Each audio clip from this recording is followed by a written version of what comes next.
Welcome to great home makers. இன்னைக்கு Gokulashtami ஸ்பெஷலில் வெள்ளச்சீடை recipe தான் பார்க்க. வெள்ளச்சீடைக்கு வறுத்த அரிசி மாவு 1 கப், சுத்த மாவு 2 டீஸ்பூன், எள்ளு 1 டீஸ்பூன், தேங்காய் துருவல் ஒரு 3 டேபிள் ஸ்பூன், ஏலக்காய் பொடி. வெள்ளத்தை கடாயில் போட்டிருக்கேன்.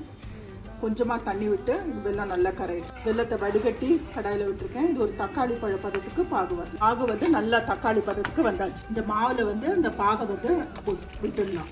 பாகோட சேர்த்து நல்லா இந்த மாவை வந்து மிக்ஸ் பண்ணிக்க போகிறோம். சூடாக இருக்கும் போதே இதில் ஒரு 2 டீஸ்பூன் நெய் விட்டுக்கலாம். கொஞ்சமாக தண்ணி தெளித்து வெள்ளச்சீடை மாவை வந்து நம்ம பிசைக்கலாம். வெள்ளச்சீடை மாவு ரெடி. இது ஒரு 1/2 hour நல்லா ஊறட்டும். உங்களுக்கு எந்த சைஸ் வேணுமோ இந்த மாதிரி நீங்கள் உருட்டிக்கலாம். எண்ணெய் நல்லா காஞ்சிட்டுருக்கு. நம்ம வெள்ளச்சீடையை வந்து 4 நாளாக எண்ணெயில் போட்டு நம்ம பொரிச்சுக்கலாம். அடுப்பை வந்து மீடியம் ஃப்ளேமில் வச்சுக்கணும். வெள்ளச்சீடையெல்லாம் நல்லா கலர் வந்தாச்சு. நம்மளோட டேஸ்டியான வெள்ளச்சீடை ரெடி.